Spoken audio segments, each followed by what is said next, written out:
tell us or project emails, 2 community programs applications, and then 16 requests from our neighborhood and advocacy groups.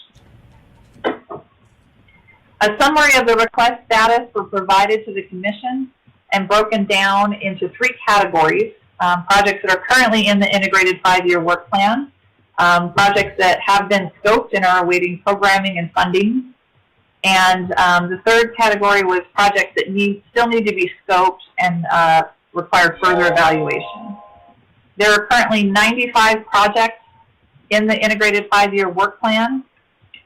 These projects include pedestrian facilities, gap projects, bike facilities, crossings, economic development projects, etc. There are 32 projects that have been scoped and are awaiting future inclusion in the 5-year work plan and funding. And there are 218 projects that need to be scoped and require further evaluation. And just to clarify, this is a summary of only community program project requests. This does not include our capital project requests, which are roads, intersections, bridges. You will notice the numbers on this slide do not match that of the previous slide. A good number of the project requests are duplicates and have been requested by multiple agencies or individuals. On average, staff can scope approximately 20 to 30 community program projects each year. Scoping projects allows our team to evaluate the project on the ground and calculate an estimate for future inclusion in an update. As a reminder, our scoping team also scopes capital improvement projects at the same time. Our scoping team scopes approximately 50 projects each year. I'd also like to take this time to review our prioritization process. This process was developed from direction from the Commission to be the most objective way to review projects. The Commission identified the process and criteria to allow staff to determine which projects to scope and include in the 5-year work plan. Emphasis during the prioritization process is placed on criteria you see here on the screen, with special focus on partner agency support, which mainly come in the form of their prioritization list, distance of a project to schools, civic facilities, transit, and commercial destinations, whether the project is identified on neighborhood plans, whether the project contains existing or missing pedestrian facilities or there's a gap in the system, and whether there are compliant or missing ADA facilities. Prioritizing projects is an ongoing and lengthy process. Staff continues to work through the requests, inputting and ranking them in our system. We're asking the Commission to provide input by April 20th. Madam President, there's Baker. Yeah, there's some feedback or something. I think somebody who joined hasn't muted their phone, maybe. Yes. Could everybody make sure that they have their computer on mute, please? Because I'm hearing that too. Thank you. Thank you, Commissioner Baker. That's okay. Thank you, Madam President, Commissioner Baker. So we are asking that the Commission provide input by April 22nd so that we can continue with this process and come back to the Commission on May 20th with our recommendations based on what we've learned over the next few months or the next month. We ask the Commission to identify any projects you would like to be scoped for future inclusion in the 5-year work plan, and I will sit for any questions. Thank you very much, Christy. Commissioners, does anyone have any questions for Christy, please? If somebody is rattling glassware or something that makes it extremely difficult to hear what's being said, so we would ask once again that you please mute so we don't have to delay getting through the meeting. Thank you. Commissioners, any comments or questions for Christy, please? Yes, Madam President, just quickly. Commissioner Hanson. Yeah, I know we just have a few minutes. I really appreciate the work that's been done. It's tremendous. A lot of good work, moving in the right direction. It's a little confusing, the categorization under bike facility, pedestrian facility, economic development, when many of these are actually multiple things. It also, there's one reference on one slide that says traffic control 2 or 3.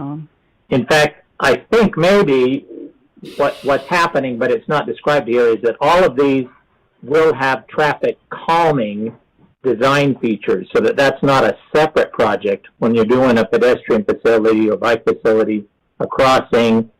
So I want to make sure that's the case, that it's not just 2 traffic calming projects, but in fact traffic calming is fully integrated into all of these. And I would re-emphasize that we should be doing this on all the projects that are on collectors and also on local streets that are particularly wide. There's a number of local streets that are really wide. And so we have the need for traffic calming. Incorporating them into a pedestrian crosswalk or a bike facility just makes a whole lot of sense. They also tend to be separated. You know, when I got my feedback from folks on the bench on NESPERS, I just provided that back on NESPERS, but I noticed there's 3 separate projects that appear.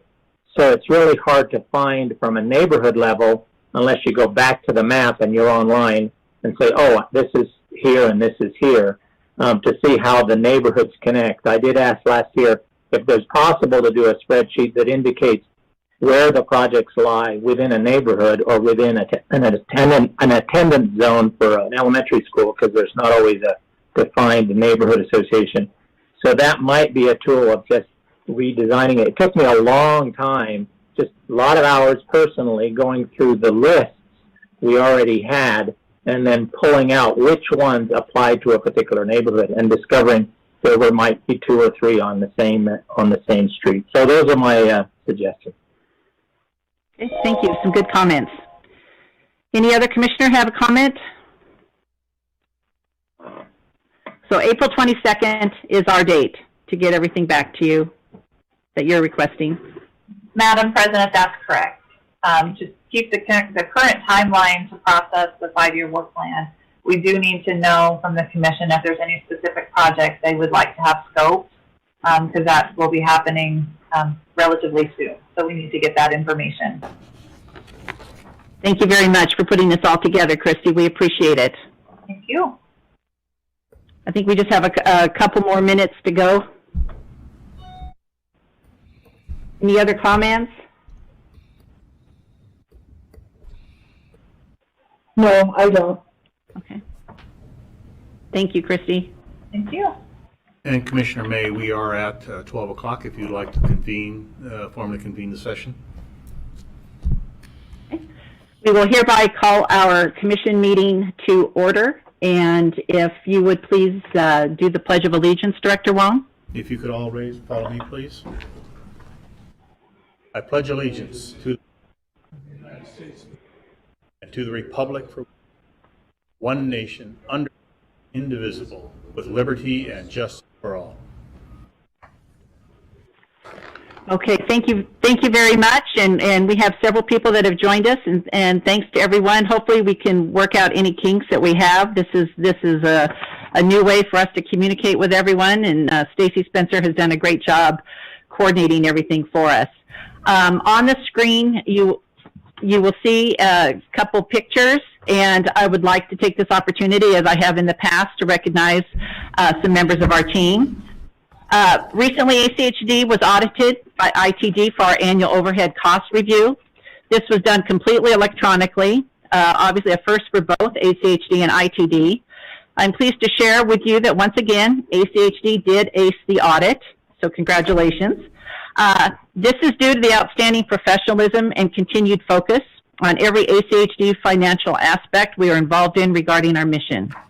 I would like to recognize both ACHD's treasurer, Sherwin Pesca, and Anna Osborne, ACHD's accounting supervisor, for the outstanding role they play in ensuring ACHD continues to meet and exceed all aspects of federal, state, and local accounting requirements, and for their leadership within ACHD's exceptional accounting team. Sherwin and Anna, thank you for all that you do, and thank you to your team for the support and their efforts. And we salute both of you, and we wanted to recognize you today and say thank you. Your efforts are much appreciated.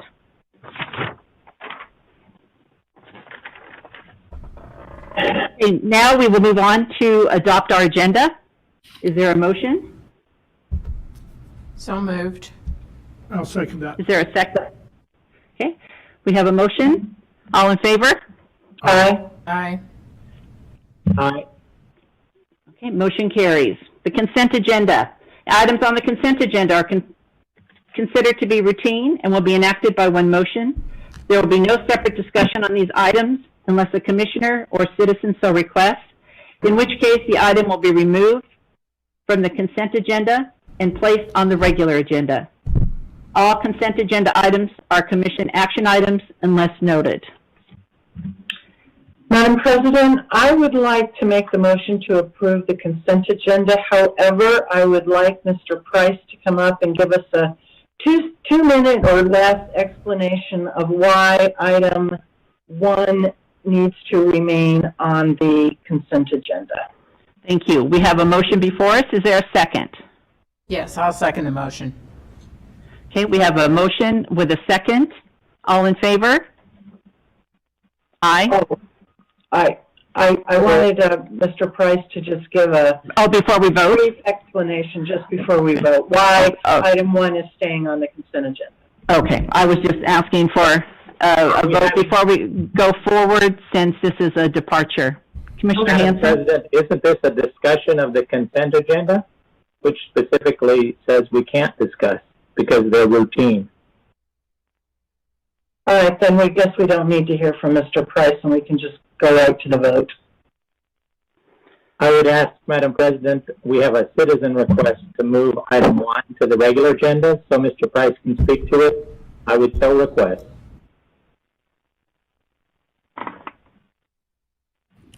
Is this something that we could address during the public communications portion of our agenda today, Mr. Price? Could you speak to this? Well, I'm not quite sure where you are in your motion, other than there's a motion to adopt the consent agenda. And I've been asked to discuss the consent agenda item number 1. I'm happy to do that. The public discussion we usually don't allow testimony on things that the commission was considering. I'm happy to do either. Madam President, I So would Commissioner Hanson, are you making? Yeah, approval of the consent agenda by removing item 1 to the regular agenda. We can have a presentation then. If anyone has any questions, they can be answered by Mr. Price, then we can vote. But I would move to approve the consent agenda by removing item 1 to the regular agenda. Thank you. I'll second We have that. a motion before us that we would need to rule on. Is there a second to Commissioner Hanson's Yes. motion? Commissioners, we have a motion and a second. All in favor? Aye. Aye. Opposed? No. Commissioner Arnold? I'm going to vote aye, simply because in keeping with our past traditions, we have moved things to the regular agenda when a member of the public requests that we do that. I think we can discuss this item on the regular agenda and take action then. So I'm reluctantly voting aye on this one. Okay, so we have a motion that has carried now, and we will move. Madam President, are we going to Commissioner Baker? are we going to open that for discussion by everyone or just the commission? Because I think it's going to be extremely difficult. What I would recommend, I think, and that was the suggestion that if Mr. Price were to explain the ramifications and the reasoning for this, that would be sufficient. And I think we do have a couple people that would like to testify, but I think Madam President? I think we'll just keep it with the explanation by Mr. Price. Madam That would be President? my recommend. Just a moment, and go forward with that, Commissioner Hanson. Yes, since I don't know the questions that might be asked by a couple members of the public, I think it would be appropriate for them to ask those questions prior to Mr. Price coming up That way he could respond. They may be questions we would ask, they may not be. But I think that would be appropriate, and then we can discuss after we know what's on their mind. Madam President, if I Yeah, just a moment. okay. Mr. Price? Well, now that it's on the regular agenda, the public, our policy allows them to testify on any item, so we would have to accept public testimony. We can't limit it to just specific people. What I would suggest then, if we're going to go in now to the regular agenda, we usually start off with a staff report. I would like Mr. Price to do the explanation as to why it was on the consent agenda initially today. And so that may head off a few questions, provide some clarity that perhaps is lacking right now, and then we can entertain questions specific to what Mr. Price has to say. So that would be my recommendation, and that's how I would like to go forward. Is there any objection? Okay, so moved. No, item number 1 has now been moved to our regular agenda. So with that exception, do we have then a motion to accept the consent agenda as it is with this move? Madam President? We just We've already voted? Yeah. Okay. Okay, this is so, I'm getting a lot of kickback, so now we'll move on then to our regular agenda.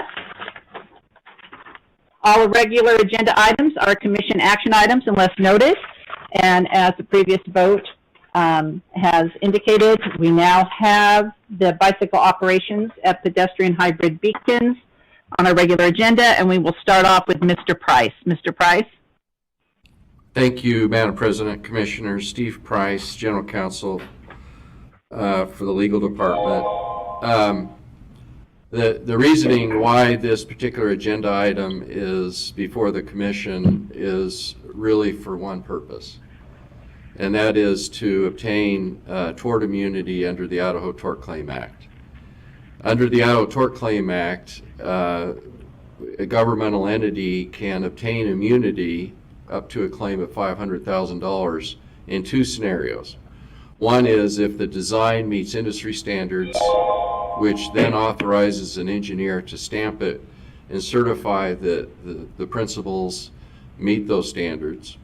And the second scenario is if the design simply, while it doesn't meet those standards, and there are situations in our practice that there are no industry standards, especially when we try innovative things, designs, that if the Commission approves that design, then the district then has immunity. So in this situation, there is no specific industry standards on this particular design.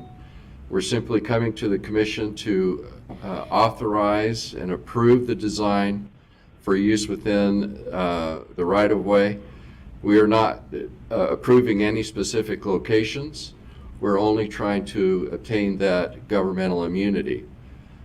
Now, I know that there's been some concern about our advisory committee and their ability to participate. This does not preclude that.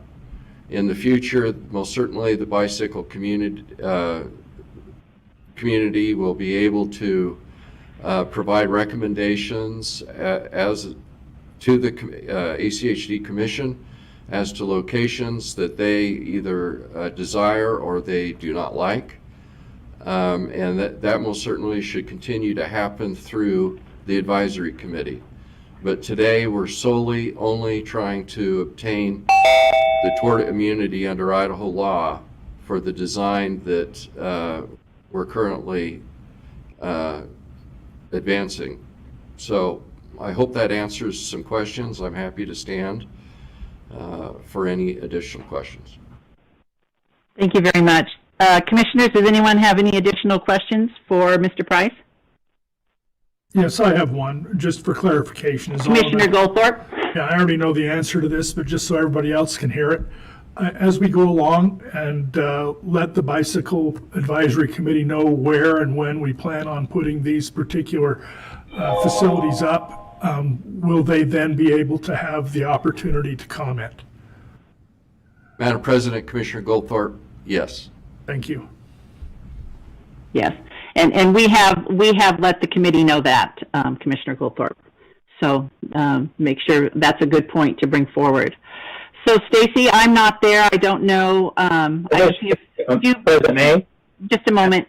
I can see a few names up here on the screen, but I'm going to. You've already texted that Cynthia Gibson would like to testify or make a comment. Commissioner Hanson? Yeah, I just had a quick question for Steve. Okay, go ahead. The location of some of the PHBs and the hybrid beacons and the RRFBs vary, and some are located on arterials and collectors where we have some speeding issues, and so the response of drivers as they approach will vary depending on whether they feel comfortable exceeding the speed limit. And as you can, I'm sure all engineers understand, when you're going at a higher speed and responding to a pedestrian signal or a traffic light, your reaction time is different. How do we incorporate into the design, not just the design of the crossing, but in design into the traffic calming leading into those, so that they're context specific for where they're placed, so that we basically are incorporating traffic calming to aid motorists in understanding that they need to respond in the event a pedestrian pushes the button. Good question. Madam President, Commissioner Mr. Price? Hanson, I'll probably let Gary tag on this one, but I can assure you that our traffic team, when they look at these individual locations, they take all of that into consideration, as they should, in determining whether that location is feasible in those type of facilities. So, Gary, would you like to add? Mr. Enselman? Thank you, Gary Enselman, Deputy Director, President May, Commissioner Hanson. The item before us today is simply the signs that get posted at these locations that we have the bicycle push buttons. Has nothing to do with location standards. It's simply the design of the sign. So the questions you ask are answered on a case-by-case basis with each individual project. It's not part of what we're adopting today or asking you to adopt today. Thank you, Mr. Enselman. So quick follow-up. So the effectiveness of the sign is not at issue as to the relevance of the speed of the drivers on the particular road where they're located. President May, Commissioner Hanson, no, the sign design we're asking you to adopt is the sign for the bicyclist to see and know to push the button and proceed with caution. It's not a sign for a vehicle, not for a car. It's for the bicyclist. Only. All right. Well, that, okay, if we're narrowing it that, it would be valuable then at a later date to have a some specific maybe update, maybe you already have rules or procedures that describes the context in which they're located, so that the response times for drivers, they're the ones who are likely to cause the damage when if there's an accident, if there's a crash, so that we understand what we've done in the design and how we incorporate in the design that segment of road, so that it's appropriately addressed. The signage is appropriately addressed by the drivers who are approaching the new signalized RRFB or flashing beacon. Thank you, Commissioner Hanson. Mr. Enselman? Any other questions, Commissioners, for Mr. Price or Mr. Enselman? Okay, hearing none. So, Stacy, we'll have to, I appreciate you sending me the names of the individuals that would like to make a comment, and we will start with Ms. Cynthia Gibson. You would please just state your name and address for the record. Go ahead. Can you hear me, President May? I can. Okay, great. Hello, everybody. This is Cynthia Gibson.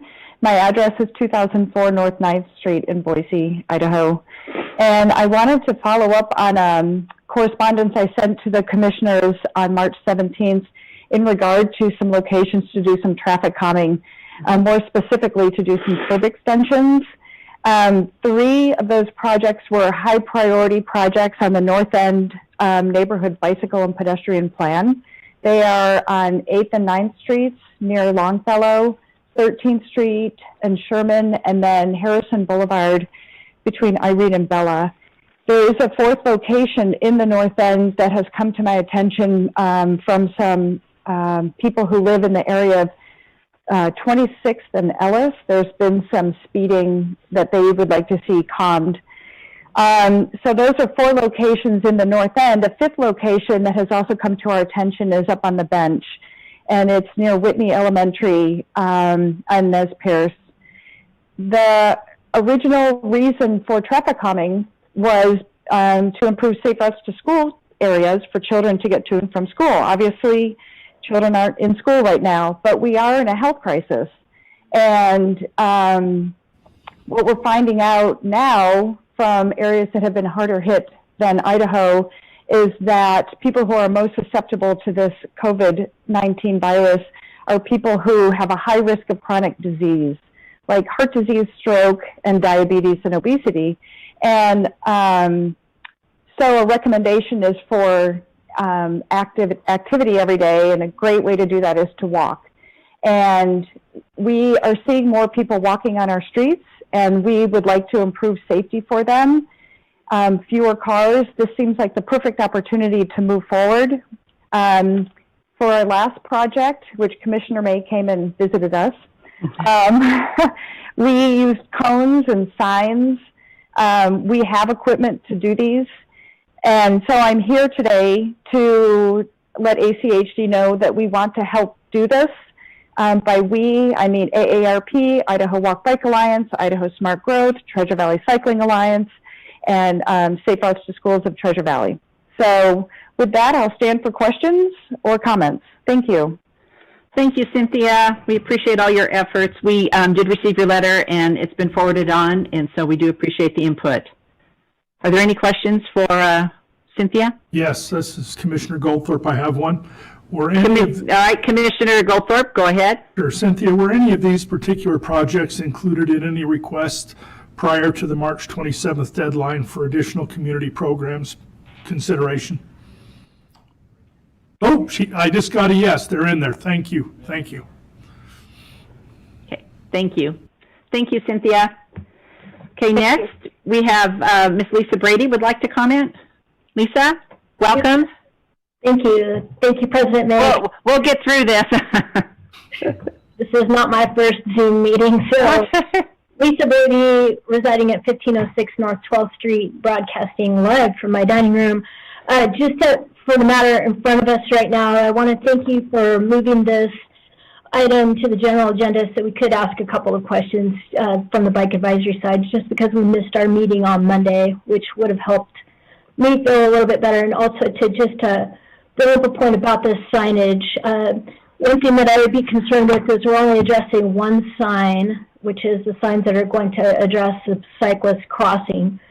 The other part of it is making sure that the drivers actually understand to look for bikes. We're conditioned as drivers to be at a crosswalk and think, oh, pedestrian, versus, hey, bicyclists might be there too. The pedestrian hybrid beacon arm for the driver does have MUTSID approval to use a sign that shows a ped and a bike, so it designate that as both a bike and ped crossing, which gets a thumbs up. These are good options for people to use.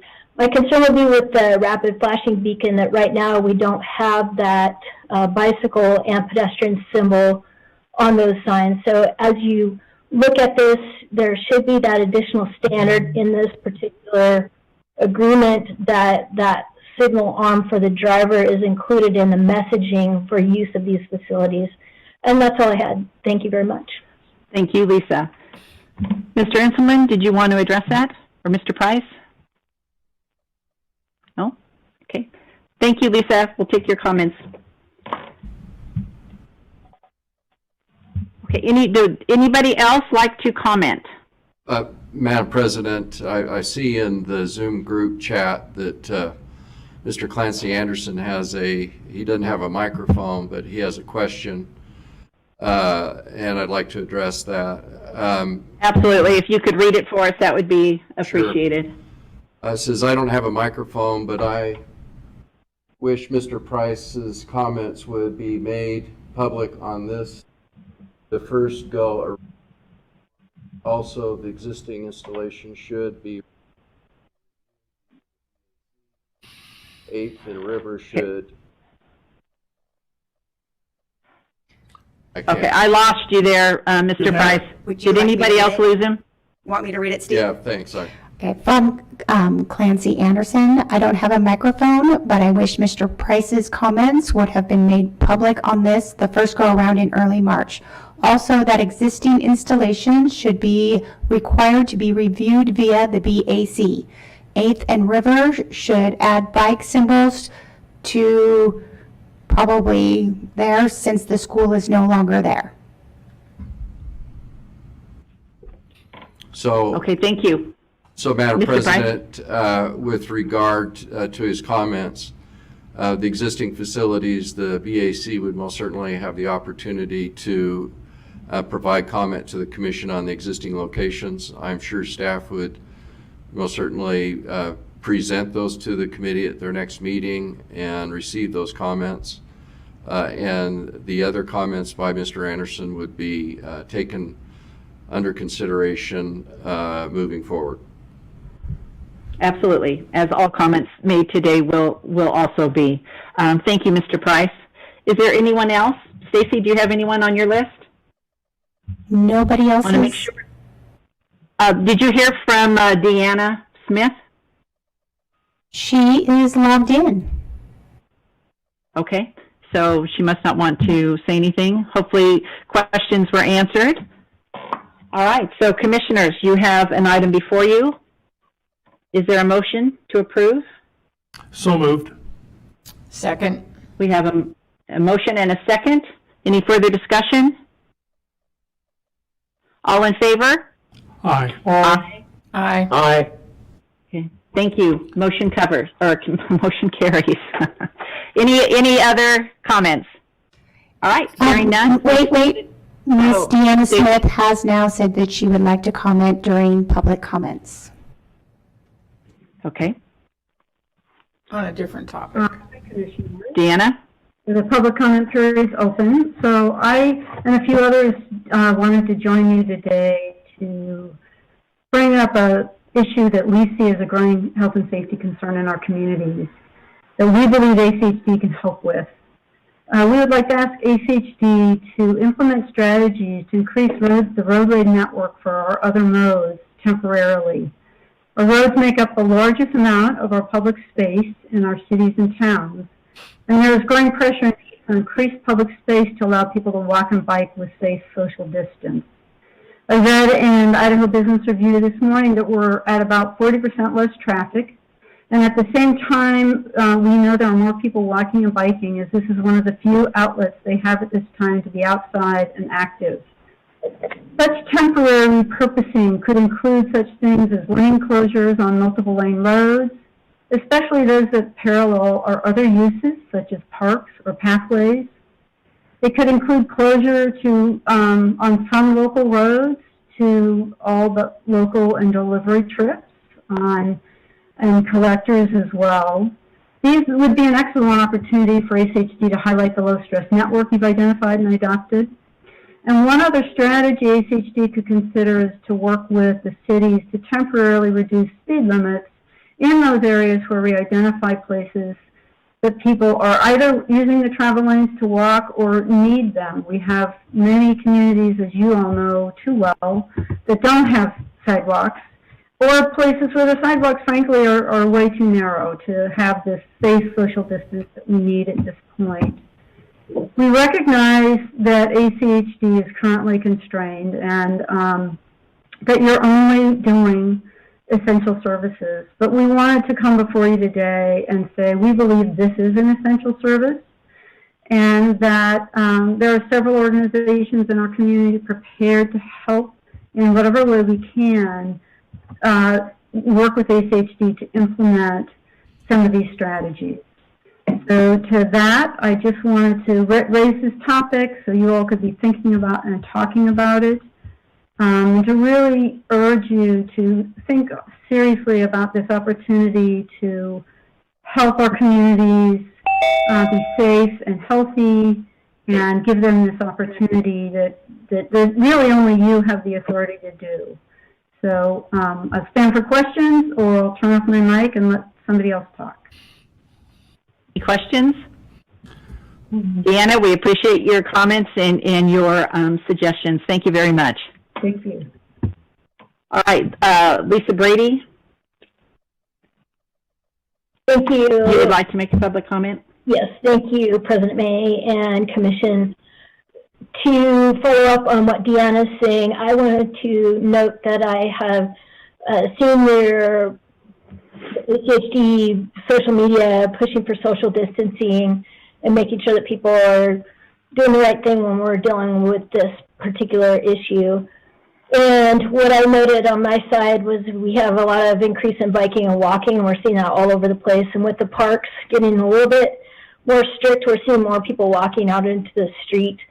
And I had to take a trip not too long ago to do some of my work, and I was coming back down from the bench down Capitol Boulevard on the sidewalk, on that west side sidewalk. And I was looking at that as a particular opportunity to do some good work for social distancing. This is an opportunity for ACHD because I was having some conflicting traffic there from uphill walkers, uphill bikers, and downhill bikers and walkers, and we were all very close to each other.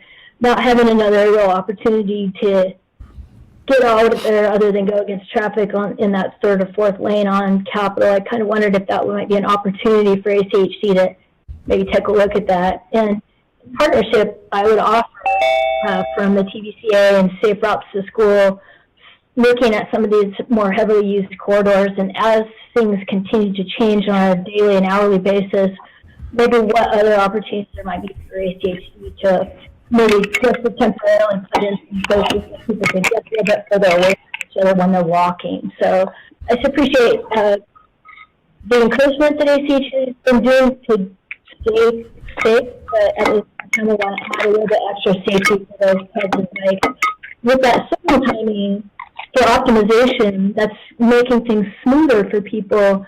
I'm concerned if we're looking at the smoothness for the bicycle and pedestrian movements as well, if those signals are less long so we don't get queuing up, especially in the downtown corridor, or anything that will encourage crowds to form that are outside of a motor vehicle. So with that, that's all I had for you, just some concerns and opportunities I think we have to just help people stay safe.